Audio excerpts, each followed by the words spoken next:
Racikan Berita. Bismillahirrahmanirrahim. Assalamualaikum warahmatullahi wabarakatuh. Ini menarik, saya kira ya, meskipun dilakukan paling belakangan, karena 1 tahun itu kan sudah sepekan lebih yang lalu ya, tanggal 21 pemerintahnya Pak Prabowo itu. Tapi karena yang melakukan evaluasinya para diaspora, jadi kita maklumi gitu. Dan saya yang mengusulkan kita nggak lagi mengulang evaluasi terhadap pemerintahannya Prabowo yang 1 tahun. Saya kira kita lebih fokus apa yang harus dilakukan saja, itu jauh lebih maju ke depan ya, karena kalau evaluasi 1 tahun itu sudah banyak sekali yang melakukan itu. Saya usulkan itu. Sebenarnya saya ingin memulainya dari Profesor Khusus Numaliyah, dari sisi karena politik, kedua dari sisi perempuan, keterwakilan perempuan satu-satunya. Tapi tadi Mas Antoni Budiawan minta izin karena mau ada acara lain yang harus dilakukan, karena kita juga tidak mungkin, karena randonnya juga udah meleset kan ya, jadi bukan salahnya Mas Antoni ya. Kalau bikin janji, nah kita menghormati supaya Mas Antoni tetap bisa bicara dengan kita, dan kemudian juga janjinya di tempat lain itu terpenuhi, kita beri kesempatan dulu kepada Mas Antoni Budiawan. Silakan Mas Antoni. Kita batasi ya, karena banyaknya mungkin sekitar 10-an menit maksimal semua ya. Terima kasih Mas Hersu. Selamat siang Pak Faruk Rozi. Ya? Berdiri aja nggak apa-apa. Iya. Jadi ya, kalau di sini evaluasi 1 tahun pemerintahan Prabowo, tapi kita lihat bahwa sudah banyak juga tadi yang seperti Mas Hersu katakan. Tapi dalam bidang ekonomi saya cuma mau memberi beberapa catatan. Yang pertama adalah pertumbuhan ekonomi kita kuartal 1 4,87%, kuartal kedua 5,12%. Apakah ini ada artinya? Ya. Kalau kita lihat, saya mengamati bahwa ada fabrikasi data pertumbuhan ekonomi. Jadi kita punya angka ekonomi ini sulit bisa dipercaya. Sebetulnya itu sudah saya pertanyakan dari tahun 2015, 2017 dan sebagainya. Jadi kalau kita bicara prospek ekonomi dengan pertumbuhan ekonomi persentase itu percuma gitu. Dari itu juga 5% terus dari 2015, tapi kita berasa juga kok kehidupan makin susah gitu. Nah, jadi yang saya ingin menyoroti adalah data-data untuk backup mengenai ekonomi ini. Yang pertama adalah mengenai fiskal. Ini yang paling penting bagi pemerintah. Fiskal itu yaitu APBN. Penerimaan negara saat ini per kuartal ketiga, per semester 1 itu cuma 8,5% penerimaan pajak terhadap PDB. Sedangkan dari penerimaan pajak itu yang sudah drop dari 10%, sudah dari 10% dari tahun 2024 menjadi 8,5%, dan dari situ kita harus bayar bunga 26%. Jadi kita ini sudah masuk dalam krisis fiskal. Saya mengkategorikan sudah masuk ke dalam krisis fiskal. Dan ini sudah terbukti, kalau dulu krisis fiskal bahwa Sri Mulyani itu menaikkan melalui pajak. Lalu kemudian mengurangi subsidi dengan menaikkan harga BBM dan sebagainya pada tahun 2022 itu.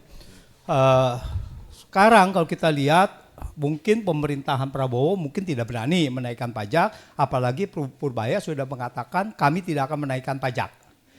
Nah, tapi apa dampaknya? Dampaknya transfer ke daerah dipotong. Ini sudah terjadi, transfer ke daerah drop sekali gitu. Ini menjadi masalah. Kenapa transfer ke daerah dipotong? Ini memicu ketidakpuasan kepada daerah. Nah, karena begini, ini masalah prestasi dari pemerintah pusat. Kenapa bahwa penerimaan pajak itu turun lalu harus dikorbankan daerah? Karena penurunannya ini kepada daerah ini tidak proporsional. Daerah lebih banyak.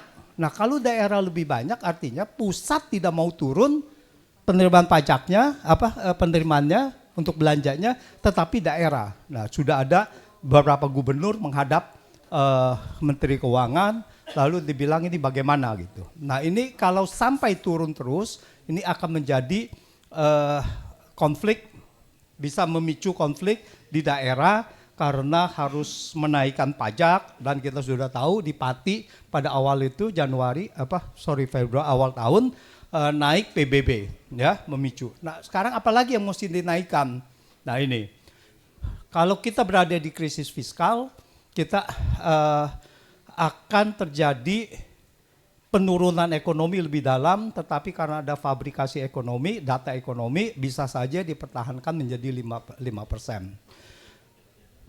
Fiskal kita sangat sulit dan moneter juga begitu. Nah, kita punya moneter, kurs rupiah sudah mencapai terhadap dolar 16.000, sempat mencapai 16.800 dari kita punya budget 16.000. 16.800 itu pun harus melalui intervensi terus. Nah, bagaimana intervensinya? Intervensinya melalui utang luar negeri. Melalui utang luar negeri. Jadi utang luar negeri ini sudah digunakan untuk intervensi rupiah. Misalnya, utang luar negeri ini nggak hanya pemerintah saja. Bank Indonesia sudah jadi mesin utang luar negeri lagi. Bank Indonesia dari utangnya 2,7 miliar dolar, 2,8 miliar dolar pada tahun 2019, sekarang ini sudah mencapai pada akhir 2024 28 miliar US dollar. Bayangkan naiknya hampir 10 kali lipat. Utang luar negeri Bank Indonesia. Untuk apa Bank Indonesia utang dalam dolar? Bank Indonesia tidak berbisnis. Jadi utang ini adalah untuk membela rupiah. Jadi rupiah kita ini sudah sangat tergantung dari intervensi, karena kita punya transaksi berjalan dan sebagainya itu defisit. Nah, di tengah kesulitan kita punya fiskal dan kita punya moneter, ini banyak sekali pengeluaran pemerintah harus ditanggung yang dari 10 tahun terakhir ini yang utangnya sangat besar sekali, ugal-ugalan, salah satunya WUS.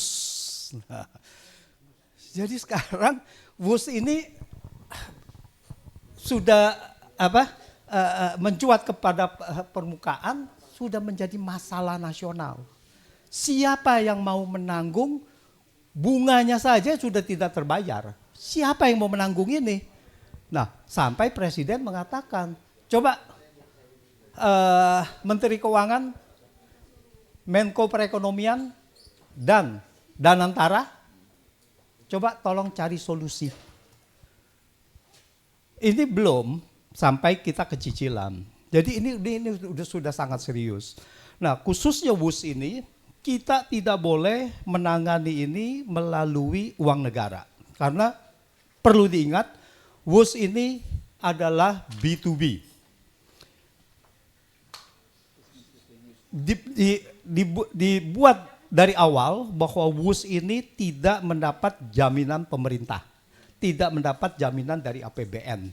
Karena Jepang minta jaminan dari awal, maka Jepang dikalahkan. Karena minta jaminan. Oleh karena itu, jaminan dari APBN ini menjadi key decision factor. Menjadi satu yang tidak boleh dilanggar lagi. Karena kalau itu menjadi jaminan pemerintah, harusnya Jepang menang. Kalau Jepang menang, kalau kita hari ini melalui Jepang, kita ini tidak ada kesulitan keuangan. Karena bunga dari Jepang, kita bayar setiap tahunnya dengan kurs yang sekarang 16.300, cuma 75 miliar dolar setahun bunganya. WUS berapa? 2 triliun. Sudah lebih kalau sekarang dengan kurs yang sekarang itu lebih. Karena bunga itu kan 2% yang bunga yang awal. Bunga cost overrun-nya kan 3,4%. Iya, udah saya hitung itu semuanya menjadi 120 juta US dollar, itu kurang lebih menjadi 2 triliun dengan 16.300. Tentu saja dengan 16.500 yang 16.600 sekarang. 16.600 udah lebih dari itu. Makanya saya katakan 16.300. Jadi kita masalah di WUS ini adalah karena kita tidak bisa bayar bunganya 2 triliun. Kalau kita dengan Jepang kita cuma bayar 75 miliar. 75 miliar itu Rupiah ini ya? Sangat rupiah. Oh. Udah dalam rupiah 75 miliar dengan 2 triliun. Nah, inilah yang membuat masalah ini. Jadi, bagaimana ini harus ditangani? Jadi ini tidak boleh lagi kita menang. Itu belum termasuk dugaan markup ya. karena saya melihat ini ada dugaan makar. Jadi ini suatu decision kriteria yang harus ditaati, tidak boleh pakai uang negara. Lalu ditanya bagaimana solusinya? Ya solusinya B2B. Kalau tidak bisa bayar di B2B, Anda negosiasi. Lalu ada yang mengatakan, oh kami sudah negosiasi dengan pihak China. Itu apa? Dari 40 tahun ke 60 tahun.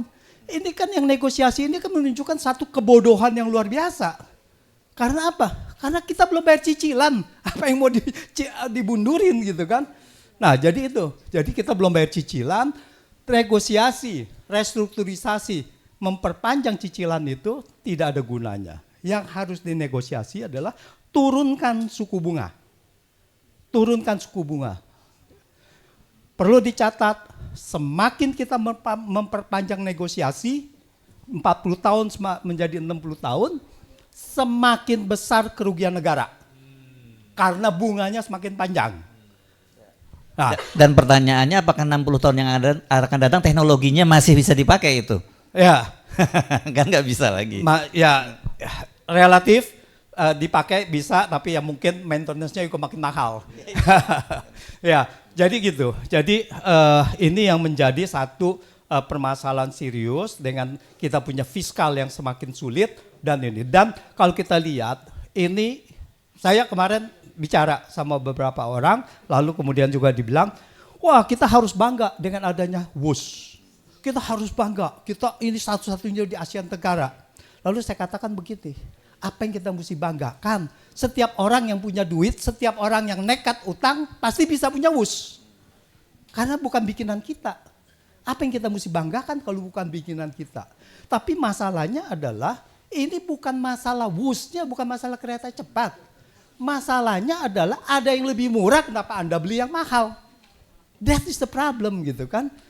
Kenapa ada yang lebih murah, kenapa Anda beli yang mahal? Ini bukan masalah. Kalau ada Shinkansen pun, yang Jepang, tetap aja kita juga sama bangganya, sama cepatnya 350 km. Nah, jadi ini harus diusut sebelum ini menjadi beban negara, dan di sini ada dugaan-dugaan markup, dugaan-dugaan korupsi dengan nilai begitu tinggi, maka saya mengusulkan untuk aparat hukum, penegak hukum dan KPK turun untuk memberikan keadilan bagi rakyat, bagi masyarakat. Saya rasa begitu. Terima kasih. Terima kasih Mas Antoni Budiawan. Kita izinkan beliau untuk meninggalkan tempat ya, karena supaya memenuhi janjinya yang lain. Ya, silakan. Oke, kita sekarang akan lihat dari sisi politik dulu ya. Kita persilakan Profesor Husnul Umar ya. Sama dengan yang lain, waktunya kita beri waktu 10 menit ya Prof ya.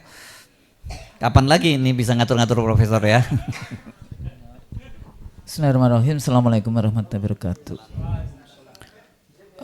Hasil survei tadi menarik kayak gitu ya, sebagai fungsi kontrol dari civil society. Demokrasi itu adalah civil and political liberties. Pandangan saya terhadap what can I do, what can we do, atau bagaimana apa yang harus dilakukan oleh rezim PSGR. Jadi PSGR gitu ya. Gibran. Ya, makanya PSGR kayak gitu kan. Duduk. Nah, ini kan konsepnya kan dari mulai selection, ya itu kita sebut sebagai recruitment, election, dan kita dari tadi pagi bicara tentang delivery. Post election, what can I do, what can we do, apa yang harus dilakukan, amanat apa yang dilakukan.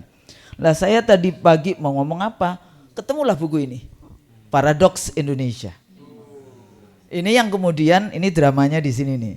Bagaimana waktu 2019 buku ini kan dikutip habis oleh PS. Nah, apakah hari ini dia melakukan langkah-langkah tahap-tahap yang nantinya menyelesaikan masalah tantangan dari buku Paradoks Indonesia ini? Apa saja itu di dalam konteks membangun kesadaran nasional, penguasaan kekayaan negara. Kalau dalam konteks buku ini dulu data yang lama, 49% kekayaan dikuasai oleh 1% penduduk. 72% tanah dikuasai oleh 1% penduduk. Dan yang itu juga. Nah, dari dulu selalu bicara tentang demokrasi dikuasai oleh pemodal. Ya, jadi para bandar, 9 naga, Makanya selalu disebut sebagai unholy alliances, persekongkolan jahat di dalam konteks itu antara elit birokrasi dan elit politik dan elit bisnis ekonomi. Pemimpinnya sold out. Nah, sekarang partai politiknya di mana? Sama saja juga di dalam konteks itu. Nah, bagaimana strategi mencegah tragedi itu? Tragedi dicegah, tapi potensi kekayaan kita masih dijajah. Saya baru pulang dari Ternate, melihat bagaimana kenapa itu yang namanya istri calon gubernur bisa menjadi menggantikan. Padahal dia pemilik kapal yang meledak itu. Sementara ada kasus yang lain, kapal yang kecelakaan tidak ada suratnya dan sebagainya, itu pemiliknya juga dipidana. Dan waktu itu kok nggak ada pemikiran pidana, tapi kan dia korban, Bu. Itu kata KPU di sana. Ya, ini jadi bagaimana potensinya? Ternyata ada urusan iup Maluku Utara. Ya, jadi eksploitasi ekstrativisme resources. Tapi lucu di sini ada demokrasi ekonomi yang itu sebetulnya liberal, konstitusi kita, dan demokrasi rakyat.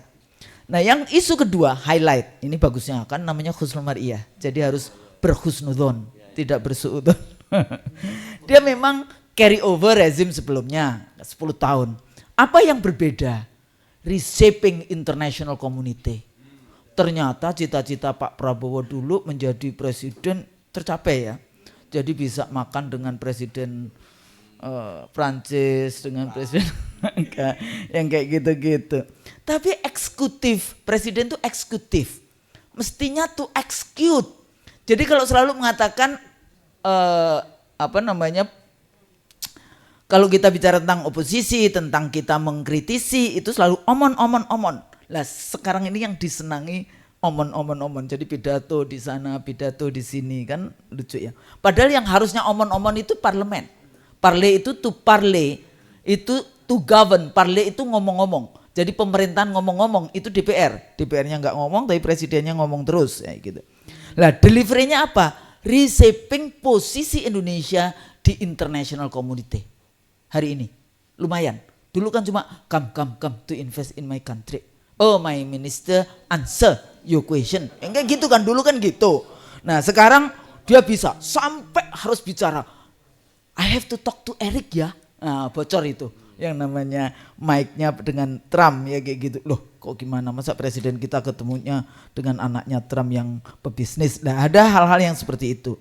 Tapi yang paling kelihatan model military maskulin nanti dalam power pidatonya gagah. Presiden kita gagah hari ini ya. Jadi banyak kan sekolah, oh kita bangga punya Presiden Prabowo. 2019 kemana aja mak, kayak gitu kan Bu, kayak gitu. Nah tapi salah satu kritik saya terhadap pidatonya Presiden di UN General Assembly ya, dipuja-puji memang. Tapi setelah mendengarkan pidato Presiden Kolombia terasa kurang. Ya, bagaimana dia mengkritik lembaga ini sudah menjadi saksi bisu terhadap genocide di Gaza. Kayaknya nggak ada. Malahan ada kalimat yang mengatakan keamanan Zionis Israel harus itu kayaknya salah itu. Nggak perlu. Wong perampok kok, keamanan perampok harus dilindungi, kan nggak bisa kayak gitu ya. Nah di situ. Tapi sebetulnya bukan itu. Ini kalau saya pidato dari Raja Jordan itu mengatakan terima kasih kepada rakyat Jordan yang selama ini sudah bekerja luar biasa membantu rakyat Palestina dan Gaza. Presiden kita kenapa nggak bicara? Emang rumah sakit di Gaza rumah sakitnya pemerintah. Emang selama ini yang selalu cinta kepada Palestina, Gaza, mestinya kan terima kasih kepada rakyat Indonesia yang selama ini ya sudah sejak tahun 48 kalau kita bicara Nakba kayak gitu ya. Itu selalu kenapa? Karena dulu ulama Palestina itu membantu ngasih duit kepada kemerdekaan untuk kemerdekaan Indonesia. Mestinya ada terima kasih kepada rakyat Indonesia. Itu kadang-kadang lupa. Ya di bagiannya itu. Jadi eksplisit ke sana. Nah, ketiga, program populis luar biasa. Ya, MBG. Perlu dilanjutkan enggak? Koperasi Merah Putih. Nah, food estate, energy estate. Tapi persoalannya lack konsep. Jadi kalau kita bicara tentang strateginya itu seperti apa? Bahkan menurut saya menjadi anti intelektual di dalam konteks bagaimana strategi MBG. Sepertinya kita kok gagap. Sehingga kalau ditanya, oh iya kan cuma 1.000 yang sakit, 1.000 yang kena keracunan. Gak peduli. Karena kesalahan konsep. Artinya apa? Program-program populis itu cara pandangnya sebatas proyek. Siapa mendapatkan apa? Karena kayak gitulah politisi itu senang banget mengutip teorinya Laswell, who get what, when and how. Siapa mendapatkan apa dan bagaimana, berapa dan bagaimana. Tapi masih tetap ada land grabbing, sea grabbing, semuanya masih di dalam proses itu. Padahal kalau kita bicara tentang civil and political, nanti di demokrasinya civil and political liberties masih menyisakan beberapa anak muda kita masih hilang hari ini. Muhammadiyah sedang mengurus, membantu mencari, karena ada yang 1 bulan masih hilang dan sebagainya. Nanti nama-namanya bisa, saya pikir itu sudah menjadi rahasia umum. Tapi posisinya di LHKP, Pak Busro itu sedang bekerja untuk itu. Terakhir, yang saya lihat dari semua analisis dari PSGR ini, itu gender blind. Gender blind itu enggak bicara tentang perempuannya, karena yang bicara lanang kabeh. Jadi isu stunting, KDRT, violence against women, anak-anak SMP minta dikawinkan karena penggunaan internet, kematian ibu melahirkan, kematian anak melahirkan, ya. Dan terutama kalau kita bicara tentang internet crime untuk anak-anak. Di Australia itu yang namanya sosial media sampai umur 16 tahun dilarang menggunakan sosial media. Sudah ada undang-undangnya sekarang di sana. Australia, ya, penggunaan. Dan sekarang internet crime ini bagi anak-anak ini luar biasa di dalam konteks itu. Larinya ke pinjol, judol, pornografi. Nah itu. Yang satu lagi, sejauh mana penyelesaian masalah penyintas. Focal point Menteri Pemberdayaan Perempuan itu tidak punya power, tidak punya budget. Ini persoalan. Walaupun ada menteri, ada wakil menteri. Wakil menterinya kan istrinya Ahok. Ya, dalam konteks itu nggak tahu kapan dia bicara perempuan, tapi ya sudahlah. Pokoknya di Indonesia itu kalau Anda berjuang untuk bangsa negara nggak akan diangkat. Tapi kalau berjuang untuk partai itu menang, lah baru kemudian ada posisi-posisi. Nah, jadi persoalan dengan itu paralegal, ya, yang khusus bicara tentang gender ini kurang gitu ya di dalam konteks itu. Kalau kita bahas tentang bagaimana tentang paralegal, pendampingan korban, pemulihan, rehabilitasi dan pemberdayaan sosial dan ekonomi perempuan gitu ya, terutama korban kekerasan seksual, KDRT dan seterusnya. Nah ini sepertinya agak hilang di dalam percaturan yang semuanya hingar-bingar yang lain. Yang masih 1 tahun tidak apa-apa, tapi ingat kembali bahwa ini perjuangan kita-kita, separuh dari bangsa ini adalah perempuan. Ekonomi perempuan, saya dulu pernah jadi ketua safety net project perempuan di awal reformasi zamannya Gus Dur. Seperti itu saja 80% itu proposalnya laki-laki. Perempuan yang nggak ada cara pandang yang seperti inilah. Ini jadi menjadi sangat penting ya. Apakah kemudian bagaimana ini sebetulnya gender mainstreaming yang dibangun karena ada undang-undangnya ke gender mainstreaming. Tapi beberapa waktu lalu saya ke daerah-daerah juga nggak jalan. Jadi so what? Arah regulasi yang saya lihat masih, kalau tadi international diplomasi, menurut saya masih di dalam kerangka legitimasi ideologi kapitalisme, di dalam kerangka mendapatkan legitimasi dari liberalisme di dalam konteks itu. Sehingga kalau kita stand up sendiri dengan Pancasila kita, di mana posisinya, ya, baik itu dari poros Jakarta Beijing maupun poros Jakarta Washington. Demokrasi emang elitis, mau pakai Schumpeter maupun yang lain. Jadi mengharapkan people sovereignty agaknya jauh, karena demokrasi itu adalah sebetulnya wajah politik dari liberalisme tadi. Sejauh mana mereka tidak memenangkan kepentingan rakyat, bahkan kriminalisasi aktivis itu yang seringkali juga pakai statement dibiayai asing. negara aja dibiayain asing, kan utang-utang asing ini dari negara biayain asing. Oh, apa kayak gitu ya? Apalagi NGOs. Makanya sejak saya di KPU dulu, kita bicara dengan Komisi 2, tolong kasih dana LSM, NGOs. Kenapa? Supaya mereka tidak menjadi double agent. Kalau dibayar oleh USAID, sekarang udah nggak ada USAID, OSAID, Uni Eropa dan sebagainya. Nah, satu lagi yang kelihatan, reinventing kelembagaan. Penting nggak sih? Kabinetnya gemuk. Ini nanti yang tentara bicara batalion teritorial pembangunan, satgas-satgas, koperasi merah putih. Ini sebetulnya reinventing atau untuk apa? Jangan hanya untuk kemudian melaksanakan cara pandang seperti proyek. Dulu beberapa undang-undang layak anak untuk kabupaten itu, salah satu mereka yang bikin juga kayak gitu. Bikin organisasi baru. Saya bilang ngapain?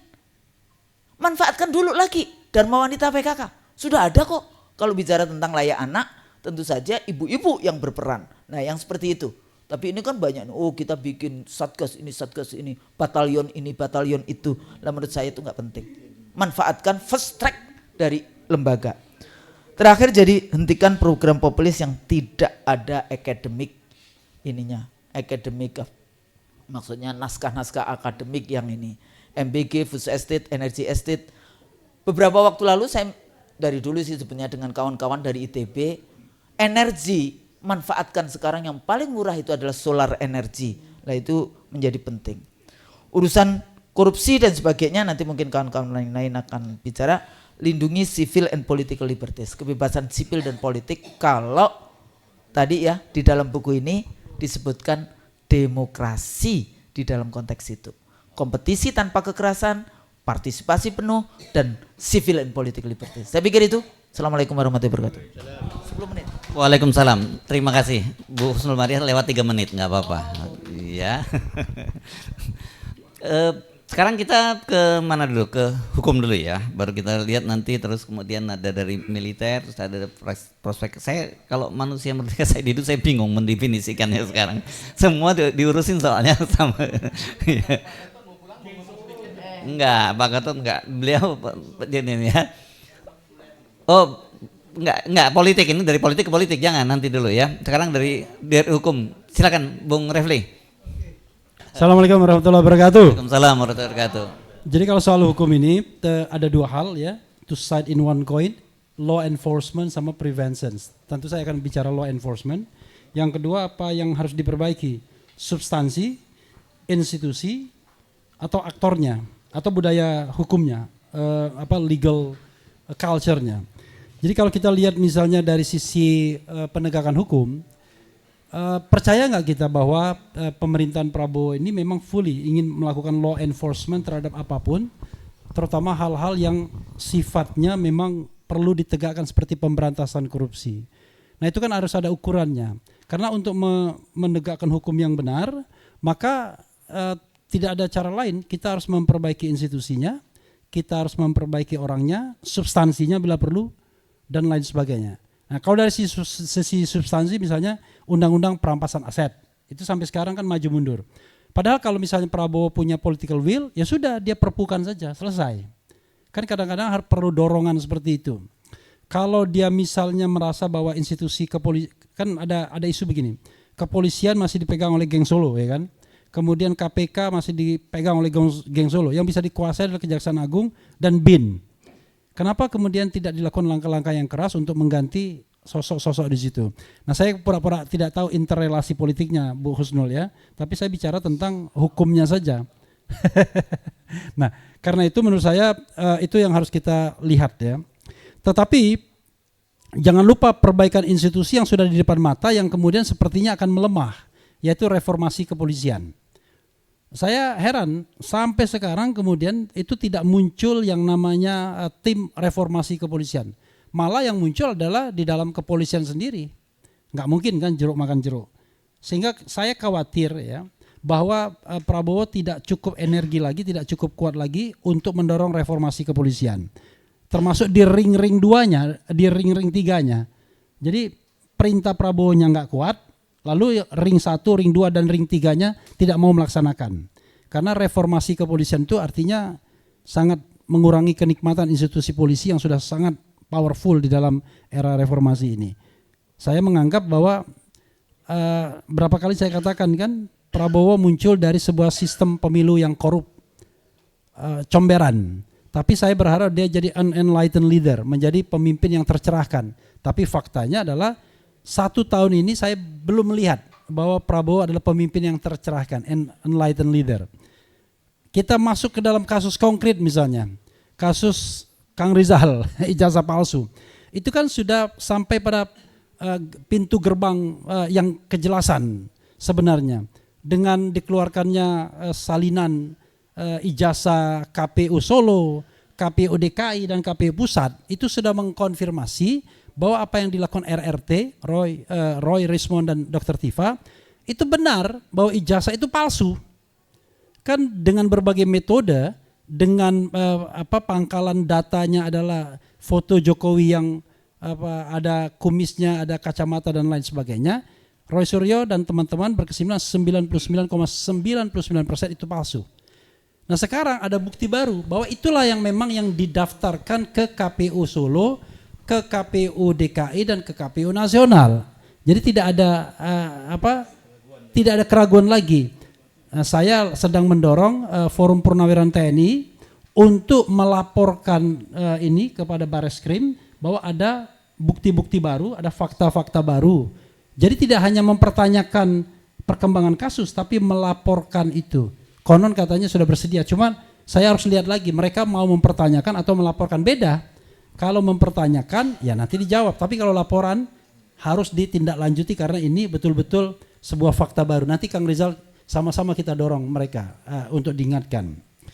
Lalu soal yang lain juga kalau kita bicara mengenai hukum yang berkenaan dengan politik, kan selalu ada isu-isu mengenai ketidakjelasan misalnya ijazah Gibran. Padahal mekanisme hukum tata negara sudah bisa disediakan. Kalau memang ada hal seperti itu, DPR kan bisa bertindak untuk membuat inquiry tim inquiry-nya untuk melakukan proses penyelidikan berupa hak angket. Nah ini secara politik memang sulit, tapi kan saya bicara jalan hukumnya dulu sehingga nanti ada kejelasan. Roy Suryo hari ini ke Sydney kemarin untuk melihat apakah betul-betul Gibran Rakabuming Raka itu adalah lulusan dari UTS Insert, tetapi yang harus kita pahami adalah dua data antara KPU dan Setnek itu berbeda.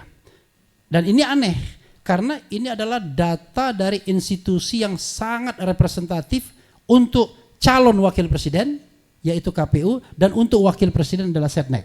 Kok bisa beda datanya?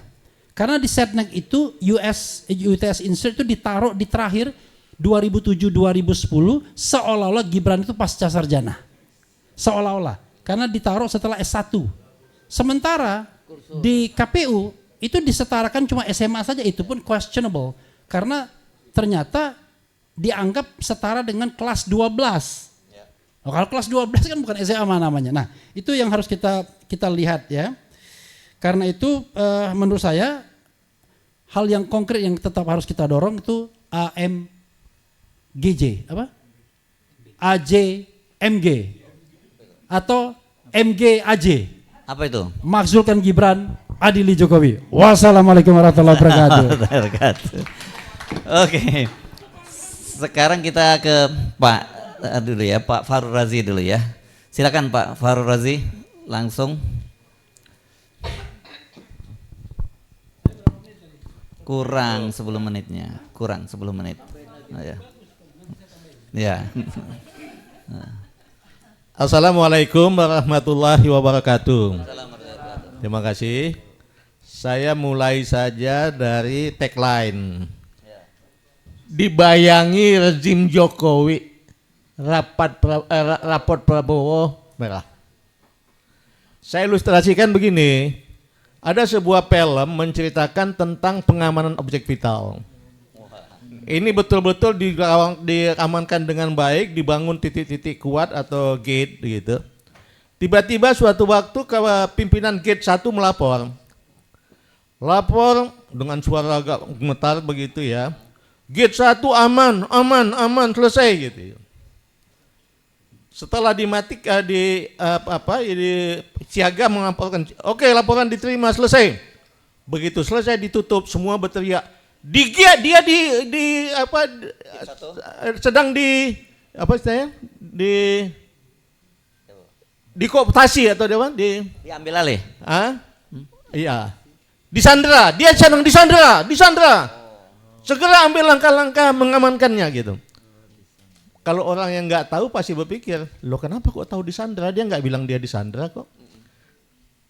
Tapi semua tahu bahwa suara itu bukan suara dia yang seperti itu. Dia orang yang ngomong menggelegar, bukan gemetar ketakutan, satu.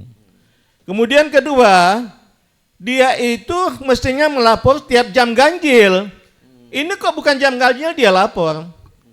Ketiga, format laporan nggak seperti itu. Format laporan mestinya gate 1 dalam keadaan aman, ulangi. Gate 1 dalam keadaan aman, selesai. Jadi tanpa dia bilang dia disandra, semua orang sudah tahu dia disandra, segera mengambil langkah-langkah pengamanan.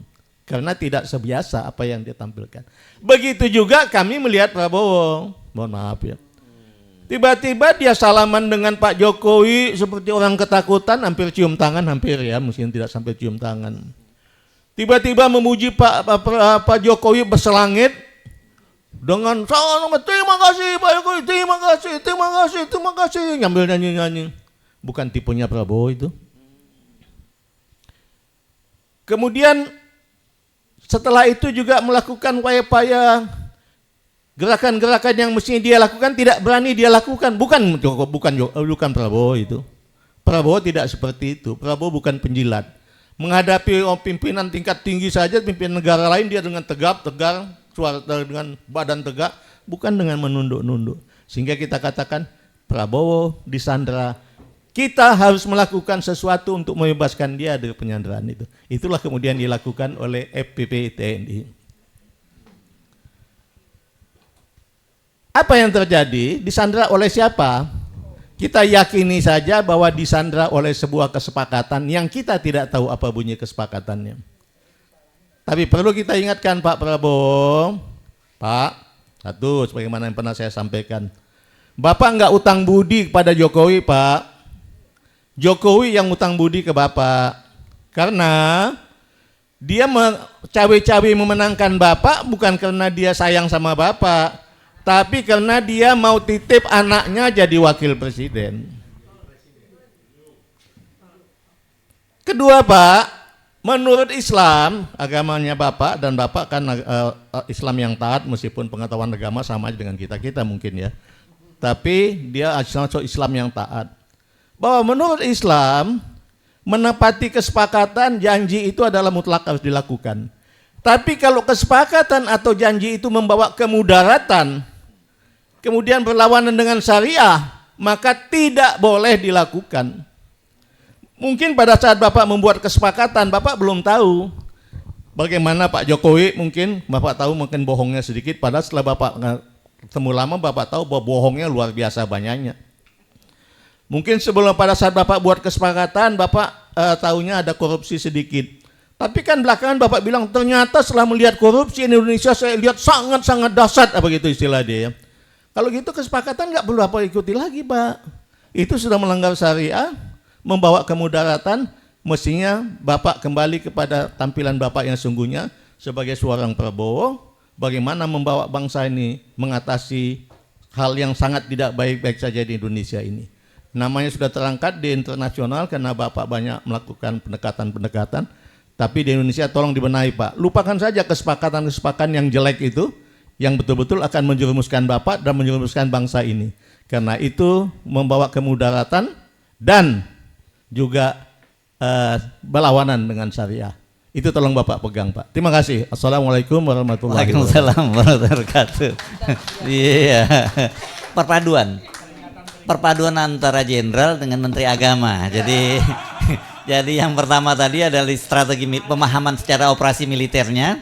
Yang kedua ditutup dengan tausiah dari Pak Fahrul Razi ya. Oke. Iya, periodenya lupa, zamannya Pak Jokowi, pokoknya menteri agamanya juga ya. Oke, Bang Said Didu, nanti setelah itu kita panggil Puang Said Didu dan habis itu Puang Mulyadi dulu. Iya. Sama apa Bukis jangan saling mendahului ya. Assalamualaikum warahmatullahi wabarakatuh. Saya hanya mengingat kembali tadi bahwa kita harus sadar reformasi 98 hasilnya adalah menyerahkan kekuasaan kepada oligarki. Itu hasil reformasi 98. Bisa kita berdiskusi tapi faktanya itulah. Oligarki sudah menguasai hukum, mengendalikan partai politik, mengambil sumber daya alam, dan semua sudah dikendalikan, LSM juga dikendalikan. Itulah hasil reformasi. Dan saya pikir aktivis 98 harus sekali-sekali mengakui kesalahan ini. Kan sekarang sekarang mereka yang berhasil menghidupkan pengadilan negara, padahal mereka lah yang menyerahkan negara ini ke oligarki. Itu yang pertama. Dan ini yang harus jadi agenda Prabowo. Dan saya pikir Bu Husnul tadi sudah menyatakan bahwa di buku Paradoks Prabowo itu sebenarnya. Ya. Oh, saya agak hafal udah. Tapi masih lebih hafal ayat-ayat penting di Quran lah daripada itu. Nah, ini saya ingin menceritakan Pak Prabowo tadi kan banyak sekali nih. Ini saya dari dulu saya menyatakan Pak Prabowo ini menyelesaikan negara bagaikan memakan bubur panas. Karena ada ininya otaknya Rambo, hatinya Rinto. Sehingga memakan bubur panas. Tapi di 4 agenda bubur panas yang dia makan, saya katakan 1 pemberantasan korupsi, 2 pengambilan sumber daya alam, 3 adalah mengendalikan oligarki, 4 adalah memberantas geng SOP, Solo Oligarki Parcok. Nah, problemnya ini yang 3-tiganya saya lihat ini masih dimakan. Yang bisa jadi basi, menjadi bubur basi adalah tentang reformasi Parcok. Itu bisa jadi bubur basi. Dimakan keracunan, tidak dimakan busuk. Nah, itu yang kita harus ingatkan Pak Prabowo. Pak, sebentar lagi kalau Bapak masih takut terus mereformasi Polri, maka ini menjadi bubur basi. Pada saat itu bubur basi tidak ada obatnya lagi. Karena Bapak makan keracunan, mau dibuang juga ada karena dia berkuasa susah sekali. Nah, itu yang kita harus ingatkan Pak Prabowo, dan saya bisa menduga bahwa memang ada kendala besar terhadap reformasi Polri ini. Betapa semangatnya beliau, tapi setelah Kapolri membentuk tim reformasi Polri yang harinya sama, tanggalnya sama, 17 September, terus Pak Jokowi datang tanggal 4 Oktober di Kertanegara, langsung kayaknya bubur itu dilarang dimakan oleh berdua ini. Dan kelihatannya Pak Prabowo juga sendok yang mau disiapkan untuk memakan itu Ahmad Doviri, hilang tuh sendoknya, nggak tahu di mana sekarang. Nah, ya, jadi bubur panas ini bisa basi nih. Nah, itu yang kita harus ingatkan Pak Prabowo. Kalau ini basi, maka kepercayaan semua tadi itu harapan. Tadi kan hanya 52% yang menganggap bahwa masih ada harapan. Itu langsung bisa anjlok.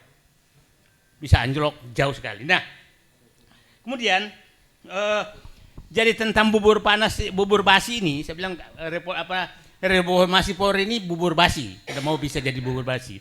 Ya, saya terinspirasi ceritanya Bung Edi Mulyadi. Jadi ada 4 parcok yang ngobrol di restoran. Parcok pertama menyatakan, jangan sampailah kita direformasi dibawa kementerian atau lembaga.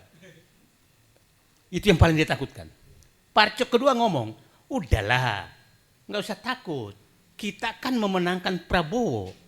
Nggak mungkin lah Pak Prabowo melakukan menyingkirkan kita. Itu parcok kedua. Parcok ketiga menyatakan, iya, tapi kan kita 2 kali mengalahkan dia. Ini parcok ketiga. 2 kali mengalahkan dia 2014, 2019. Nah, parcok keempat udah bubar, bahaya nih katanya. Nah, itulah kira-kira gambaran cerita 4 parcok tentang perannya terhadap Prabowo. Nah, ini yang harus diingat di ini terus. Siapa tahu cerita itu benar. Cerita benar, Jadi Pak Prabowo kalau mendengarkan 4 parcok ini, harusnya Pak Prabowo mendengarkan parcok ketiga. Oke, lu kalah menangkan saya sekali, tapi lu kan ngalahkan gua 2 kali. Ya kan?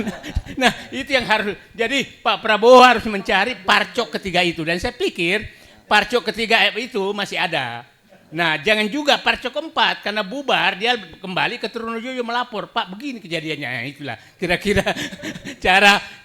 Nah, kalau Pak Prabowo tidak lagi berani mencari sendok memakan bubur parcok, saya nyebutkan parcok bukan polisi loh Pak ya.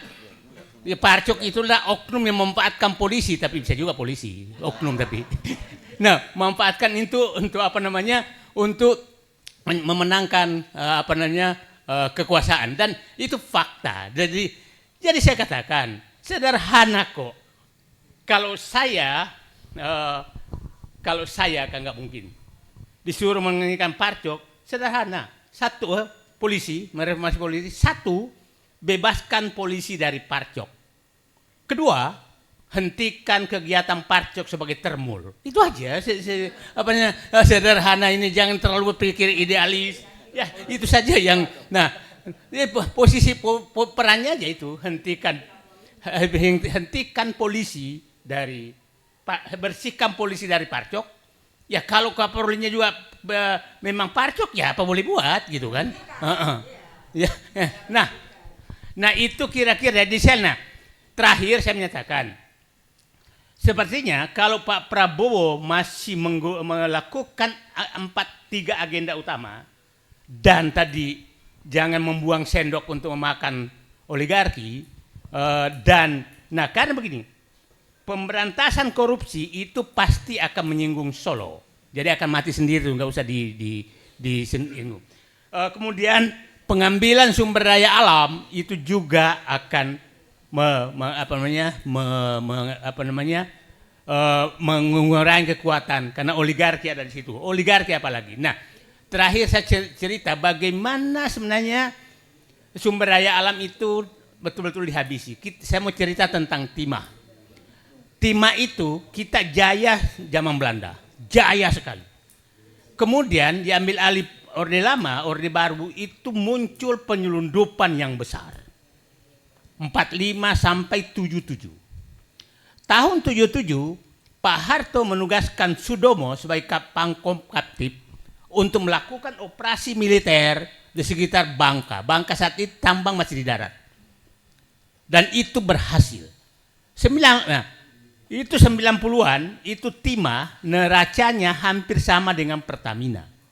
Kekuatan keuangannya timah karena menutupi pertambangan. Apa namanya? Tidak ada ilegal. 98 bubar semua. Maka masuklah mafia yang dikendalikan oleh Bintang dan mantan Bintang. Oke?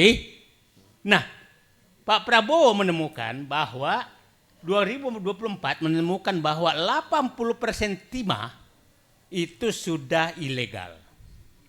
Nah, itulah muncul bahwa ekspor timah terbesar adalah Singapura dan Malaysia. Padahal dia nggak punya tambang timah. Nah, yang ngirim ke sana ya Bintang mantan Bintang.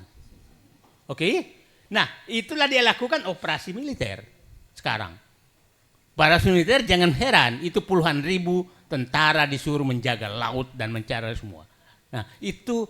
Nah, saya berharap langkah ini dilakukan Prabowo di Sulawesi, di Maluku, di Kalimantan, itu harus dilakukan. Udahlah, kalau tentara nggak ada perang, udahlah perang lawan penyelundup aja lah dulu. Ya kan Pak Barus ya? Ya.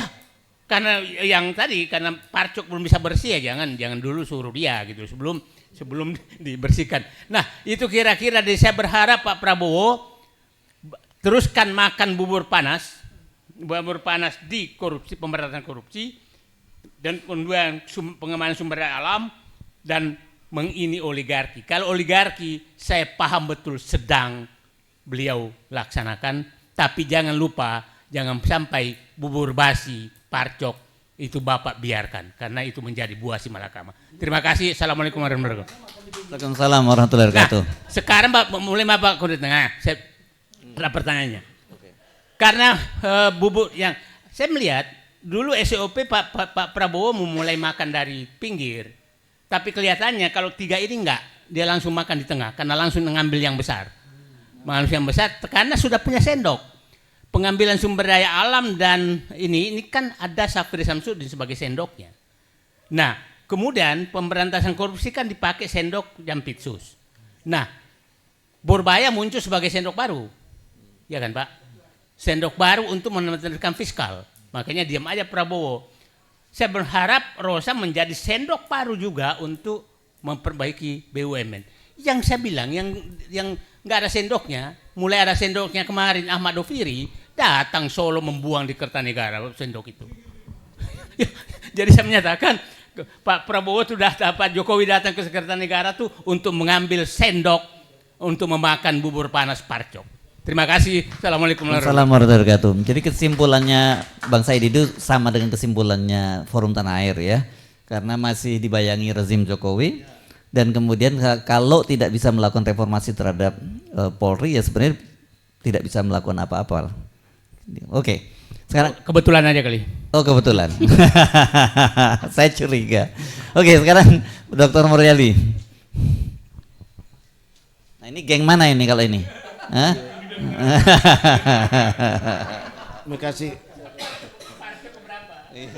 Terima kasih banyak Bang Ersu, Bapak Ibu yang saya muliakan terutama di luar negeri, yang berdomisili di luar negeri. Semoga sehat selalu. Saya bertambah semangat ya karena justru dari ya orang kita bangsa Indonesia yang berada di luar negeri yang ikut mengawasi ya kekuasaan ini, penyelenggaraan pemerintahan ini. Jadi kita tidak bisa mengatakan bahwa tidak ada pihak yang menaruh perhatian. Justru saudara-saudara kita yang banyak mengambil peran. Saya jangan sampai dalam negeri menganggap hal ini biasa-biasa saja. Di awal itu saya pernah katakan begini, Jokowi itu adalah presiden terburuk yang pernah dikirim neraka ke bumi. Ya. Mulai ini, mulai. Ada yang dengan pernyataan saya itu ada 2 video yang dibuat untuk mengklarifikasi, men-TO saya, jadikan daftar pencarian orang DPO. Itu ada 2 video yang dibuat itu. Tapi sebenarnya bukan itu yang saya tahu konsekuensinya, saya tahu risikonya. Cuma ada yang bertanya, apa neraka ini neraka kebetulan? Saya bilang tidak. Sama dengan yang dibuat, buku yang dibuat itu Armada Hantu. Itu bukan armada hantu. Itu operasi intelijen yang dibuat dalam bentuk novel. Oh, Ghost Flight ya. Kira-kira gitu. Nah, sama dengan ini. Jadi Jokowi itu adalah hasil operasi intelijen tingkat tinggi. Jadi para penghuni neraka membuat skenario mengirim orang terburuk. Itulah Jokowi. Sebenarnya ya yang saya mau katakan. Nah, jadi memang agak berat ya. Pertanyaan saya ingin bahas dulu nih.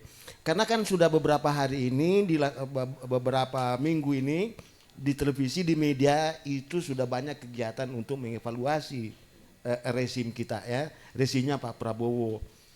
Ya sekedar tadi saya termasuk hasil evaluasi ini saya ikuti betul itu sampai akhir. Saya ingin memberikan legitimasi akademik bahwa hasilnya itu sebenarnya benar. Dalam teori politik untuk mengukur keberhasilan suatu rezim itu ada 7 indikatornya. Ya, yang pertama itu kita harus lihat kapabilitas responsifnya. Sejauh mana apakah rezim politik itu merespon aspirasi-aspirasi politik yang penting. Ya kan? Kalau dia tidak merespon itu, misalnya ada tuntutan reformasi Polri, baru dia tidak tuntut, itu tidak bisa dianggap berhasil.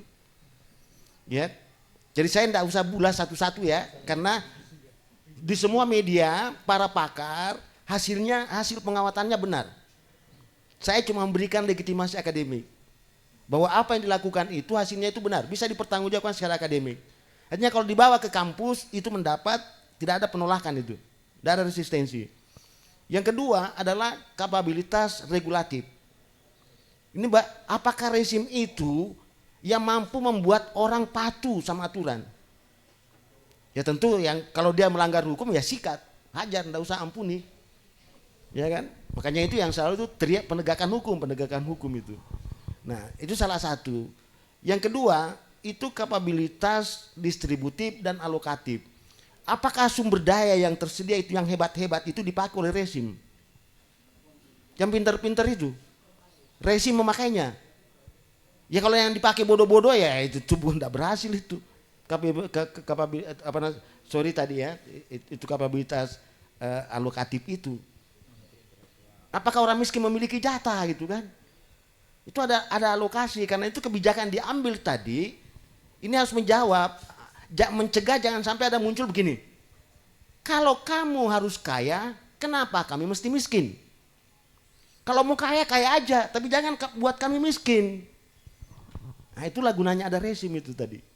Karena itu harus ada, ya harus diukur di situ kemampuannya dia untuk melihat apakah sumber daya manusia, sumber daya alam, dan sumber daya buatan betul-betul digunakan sebesar-besarnya untuk kesejahteraan rakyat, kemakmuran rakyat.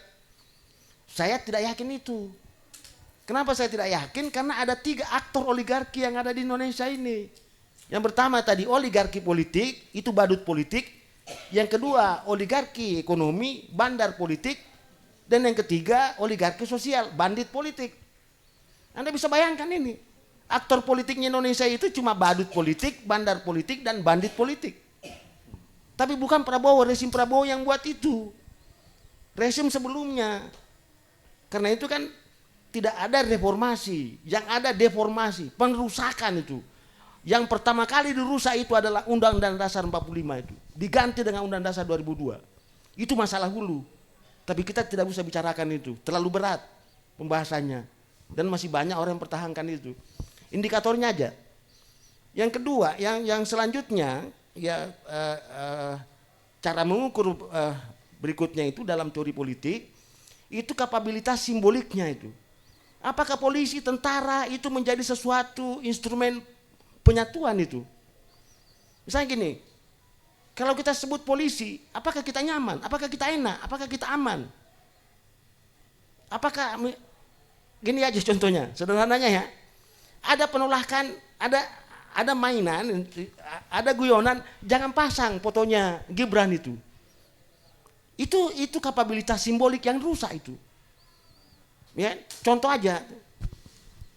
Jadi kalau sudah tidak mau dipasang foto itu, bayangin, Jepang ada kebakaran yang tertinggal di situ fotonya Kaisar dan ada anak, pemadam kebakaran harus menyelamatkan 2 itu, foto dengan anak.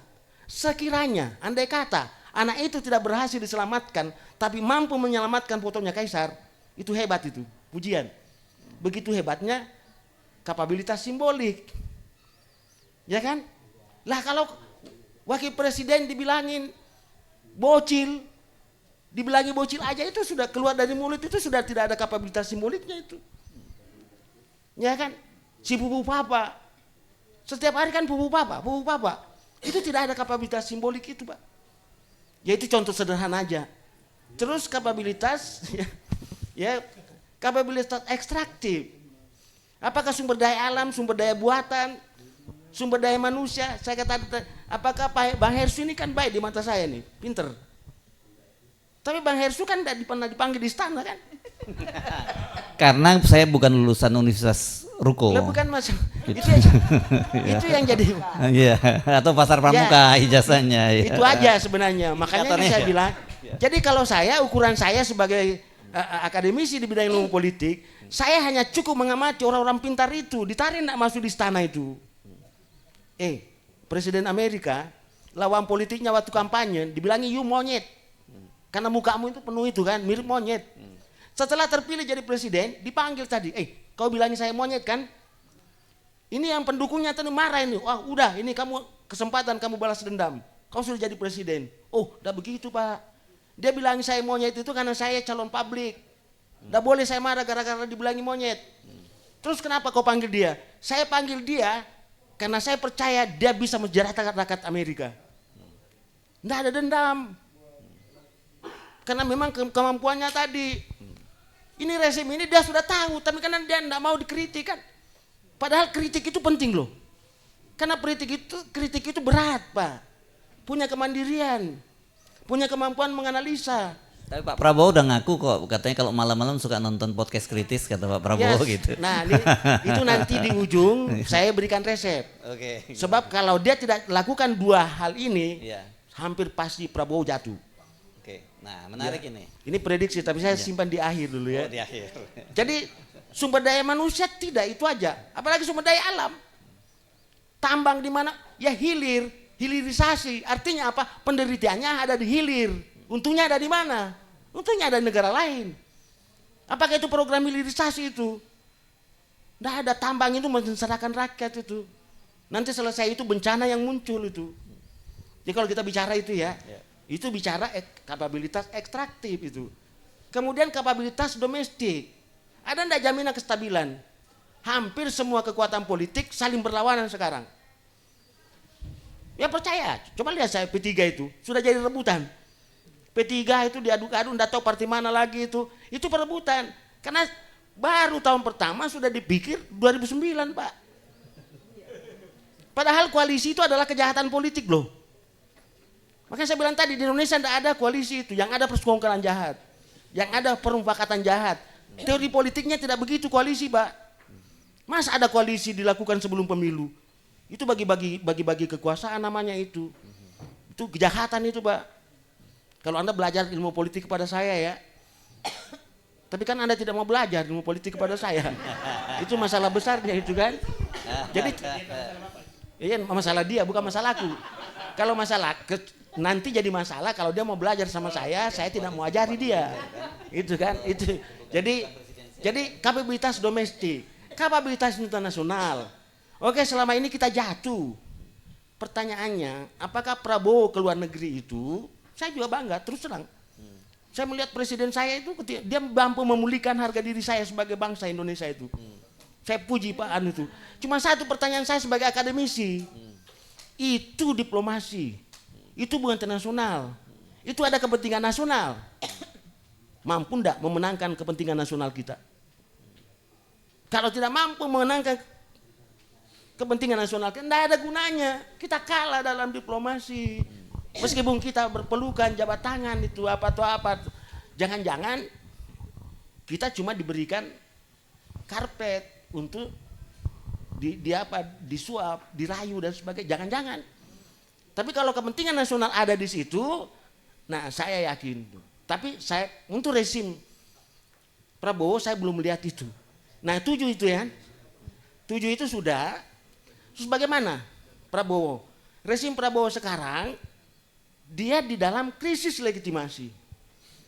Betul itu. Dia di krisis legitimasi. Dia memulai kekuasaannya dengan hasil pemilu yang bermasalah.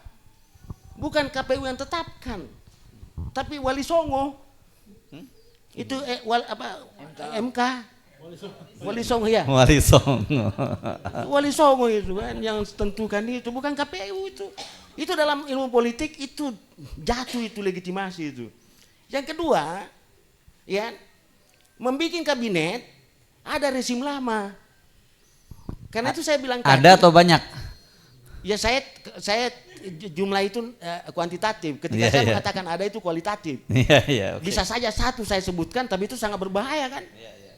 Nah karena itu saya bilang dia ada rezim lama. Karena itu saya persingkat, ya saya persingkat nanti saya ditegur Bang Hersu. Ini masalah waktu. Ya, rezim Prabowo hanya ada 2 caranya untuk selamat. Pertama harus cuci tangan, harus bersihkan semua rezim lama. Oh cuci tangan, saya pikir kayak Pak Jokowi sama Pak Luhut cuci tangan dari wus, bukan ya beda ya? Sebenarnya itu bahasa saya. Pertama dulu ya.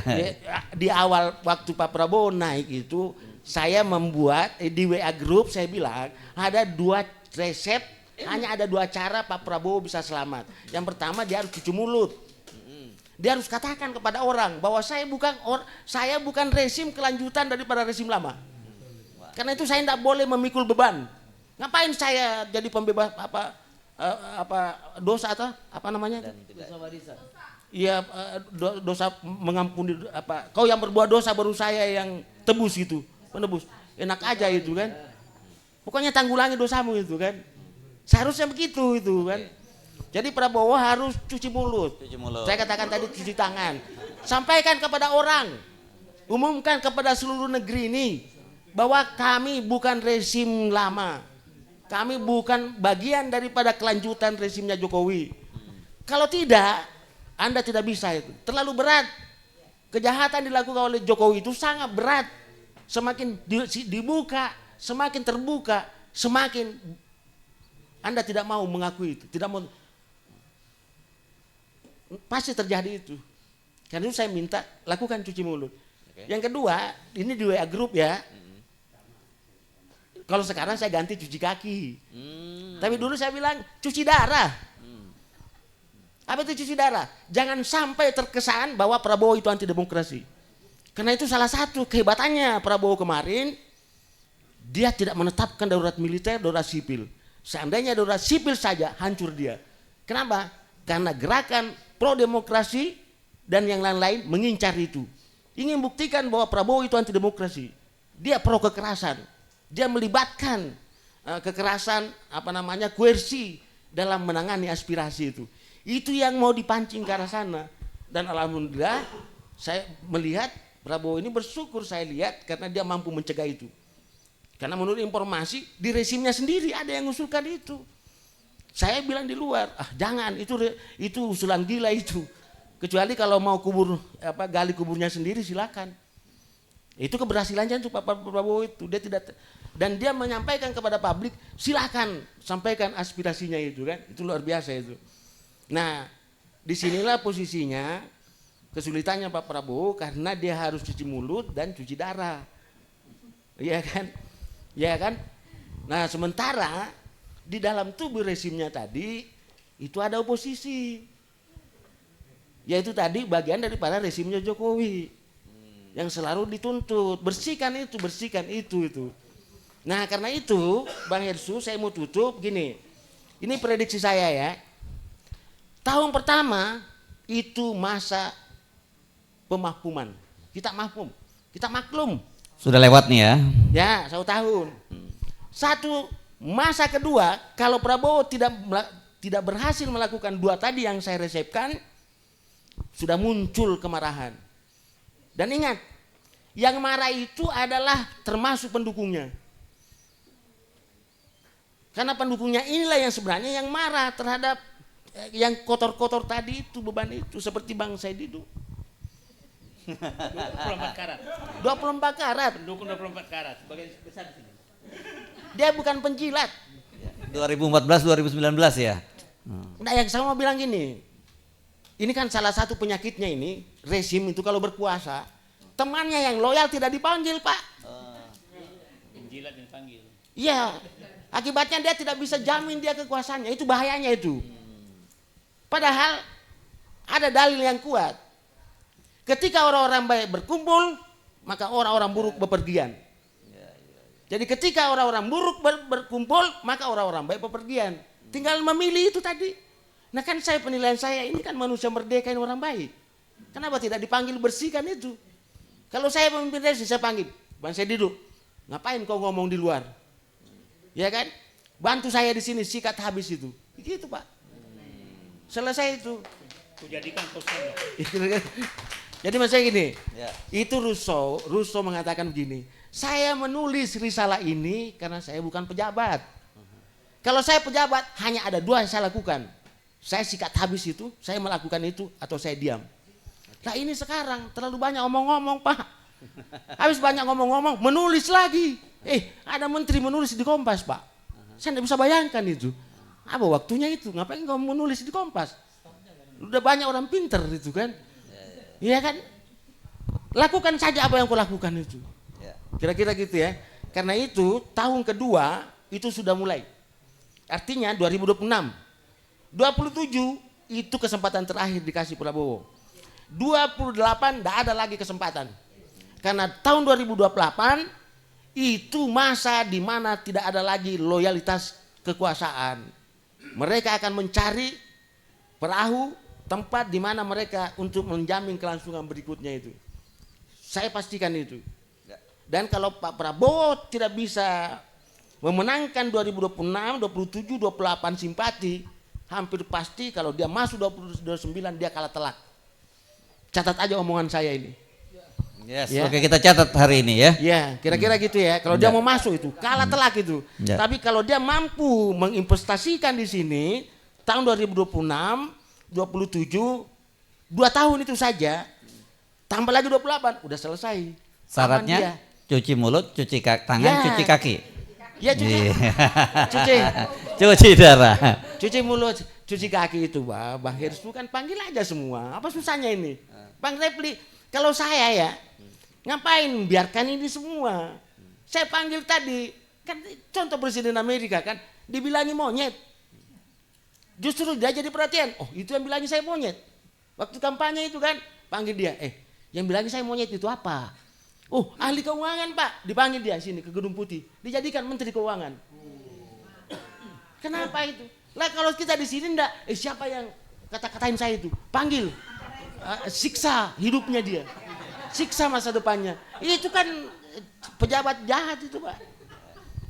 Karena itu kepentingan pribadi, bukan kepentingan publik itu. Mantap. Jadi kalau Pak Prabowo, saran saya, siapa yang paling banyak keras suaranya panggil ke istana. Oke, kita catat Pak Mulyadi segera panggil ke istana. Ya. Kecuali saya ya. Iya. Kalau saya dipanggil tidak ada yang mengajar di kampus. Ya gitu. Oke. Makasih Bang. Ya. Assalamualaikum warahmatullahi wabarakatuh. Waalaikumsalam warahmatullahi wabarakatuh.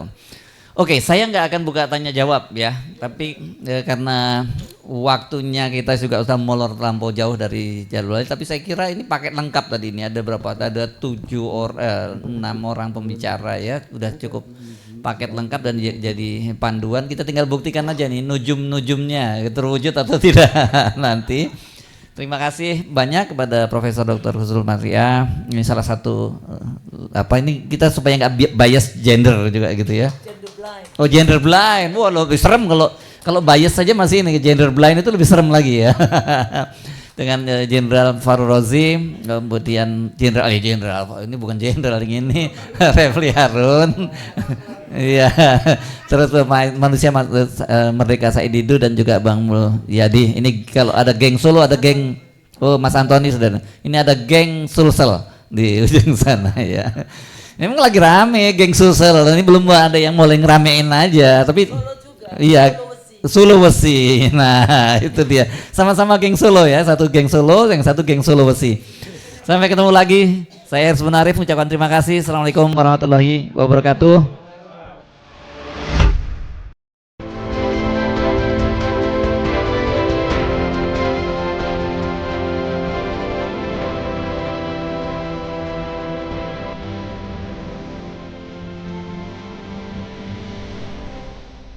Racikan Berita